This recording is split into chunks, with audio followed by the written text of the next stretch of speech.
Olá, meus amigos, sejam todos muito bem-vindos ao canal Politizando. Eu sou o William Jacob e quando eu penso que já vi de tudo na política, vejo Flávio Bolsonaro usar os nomes de Leonel Brizola e Darcy Ribeiro para defender a PEC dos precatórios, para defender a PEC do calote. É um absurdo, é inacreditável e eu vou explicar para vocês por que ele fez esse tweet, mas antes eu quero pedir a sua ajuda se ainda não se inscreveu. Se puder, se inscreva no canal, ative as notificações. Se gostar do vídeo, deixa o like, mas só se gostar. Se não gostar, manda o dislike, faz parte. Compartilha com amigos, comenta alguma coisa aqui embaixo. Tudo isso é muito importante para o nosso trabalho. Bom, pessoal, antes de falar do Flávio Bolsonaro e esse seu tweet, é bom a gente entender alguns movimentos que antecederam essa sua manifestação. Volney Queiroz, líder do PDT na Câmara, que chegou a colocar o seu cargo à disposição, já fiz um vídeo sobre isso aqui, postou no seu Twitter o seguinte no dia 9 à meia-noite e 11. Hoje à noite, por maioria, decidimos mudar a posição da bancada na votação em segundo turno da PEC 23. A decisão se deu em nome da preservação da nossa unidade partidária. Pouco antes disso, Túlio Gadelha postou: eu, Duda Salabert e Goura avaliaremos nossa permanência no PDT caso o partido decida continuar votando favorável à PEC dos precatórios amanhã no segundo turno. Só para deixar claro quem é quem aqui, Duda foi a vereadora mais votada em BH em 2020 da história de Belo Horizonte. Goura é deputado estadual pelo PDT lá no Paraná, foi candidato à prefeitura de Curitiba, ficou em segundo lugar. Túlio Gadelha, deputado federal do estado de Pernambuco. O Túlio é o seguinte, ele tem um voto muito qualificado, enfim, ele está no PDT há muitos anos, o pessoal até brinca, né, é cria do PDT. Ele entrou num atrito com o partido porque em 2020 ele queria ser o candidato a prefeito pelo PDT, que decidiu apoiar a candidatura de João Campos do PSB contra Malira Arraes. O PDT ali imaginando que em 2022 receberia o apoio do PSB a nível nacional. Na verdade, essa aliança em algumas cidades e capitais, ela aconteceu em várias outras e também em Recife. E de lá para cá, esse distanciamento do Túlio foi se dando de tal forma que eu particularmente achei que essa saída dele já estava meio que sacramentada. Então, na medida em que ele coloca como que, opa, dependendo do posicionamento do partido a gente pode sair, talvez o Túlio decida ficar. E mais importante do que ficar, na minha opinião, é que ele realmente abrace de vez a pré-candidatura do Ciro. Enfim, o partido tem um nome, com um projeto. Vamos aguardar, vamos torcer. Eu, repito, gosto muito da posição do Túlio na Câmara dos Deputados, mas gostaria de vê-lo também mais entusiasta do projeto nacional de desenvolvimento.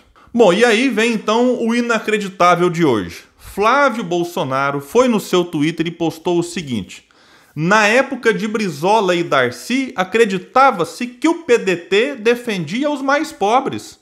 Votariam a favor da PEC dos precatórios. Ou seja, é Flávio Bolsonaro dizendo como ele acha que Brizola e Darcy votariam nessa PEC. E continua ele dizendo: hoje há convicção de que os atuais integrantes do PDT estão se lixando para os mais pobres e são contra os R$400 de auxílio para eles. Então esse posicionamento do Flávio Bolsonaro é uma falta de respeito, inclusive com Brizola e Darcy Ribeiro. Porque eles estariam lá dos mais pobres, sim. Só que essa PEC dos precatórios tem um monte de pegadinha. E quer ver um detalhe? No próprio tweet do Flávio Bolsonaro tem um link que nos direciona para uma matéria da Jovem Pan. Eu vou deixar esse link aqui. E nessa matéria vai dizer, sabe o que, seu Flávio Bolsonaro?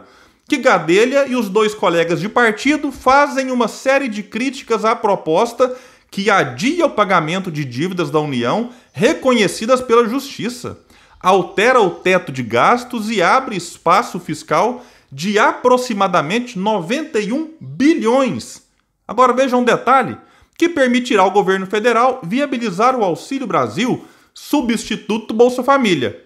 Aí alguém que para até aqui fala: nossa, como esse governo é bonzinho, como esse governo está preocupado com os mais pobres. Mas vejamos logo em seguida como, segundo cálculos do Ministério da Economia do seu Paulo Guedes, o programa social poderá ser executado com aproximadamente 30 bilhões. Lembra? 91 é o que essa PEC traz. 30 bilhões vai para a preocupação deles com os mais pobres. E aqui vai dizer, parte da folga no orçamento permitirá, por exemplo, que o Congresso amplie o valor que será destinado às emendas parlamentares. Está lá no site. Como a Jovem Pan mostrou, este é um dos motivos pelos quais a oposição quer enterrar a PEC dos precatórios.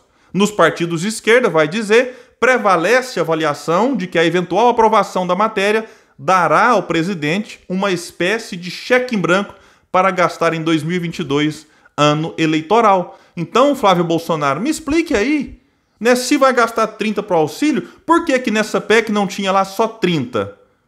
Mas vamos voltar aos 91? Será que esses 91 é em cima de quê? De você taxar as grandes fortunas? Corrigir as enormes injustiças tributárias que temos no Brasil? Cortar subsídios, por exemplo, do Salim Matar, da Localiza, que ganha mais dinheiro vendendo carro seminovo, carro usado, que ele compra com benefício, do que alugando, que é, digamos assim, o motivo da Localiza existir? Não é assim que eles arrecadam os 91 bilhões. É dando calote em quem está esperando muito tempo. Com essa desculpa agora de que quem não aprova a PEC está contra os mais pobres. A proposta inicial do governo, preocupado com os mais fragilizados, era de quê? Pegar essa dívida, parcelá-la em 10 anos. Deputados do PDT entraram em campo para negociar achando que essa PEC seria aprovada com larga vantagem. Então eles pensaram o seguinte, vamos pegar isso que já é muito trágico e vamos trazer para algo menos ruim, porque ela continuou ruim depois de tudo que foi feito. Só que a votação não foi folgada, foi apertada. E aí o que aconteceu? Um movimento brusco feito por Ciro Gomes, suspendendo a sua pré-candidatura, sacudiu o partido, que passou a olhar para outros pontos. Carlos Lupe, presidente, que tinha deixado por conta da bancada, entrou em campo, entrou em ação, e a orientação da bancada, que antes foi a favor da PEC, agora já é contra. O que não quer dizer que o PDT e outros deputados que votaram contra a PEC também sejam contra o Auxílio Brasil. Isso não é verdade. E a gente está observando que está caindo a ficha para muita gente.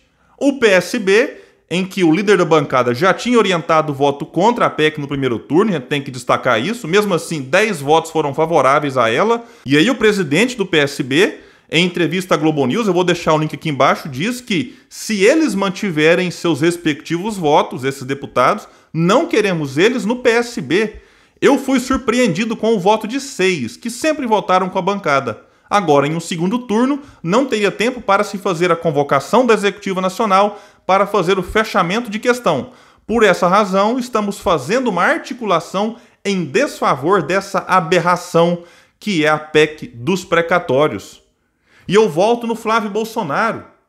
Juro para vocês que me causa espanto ver um cidadão como esse, vinculado a tudo que há de pior na política, colocando nomes de Brizola e Darcy Ribeiro. É algo realmente inacreditável que nem deveria me espantar, porque dá para se esperar de tudo vindo dessa família. Então, meus irmãos, vamos ficar muito atentos.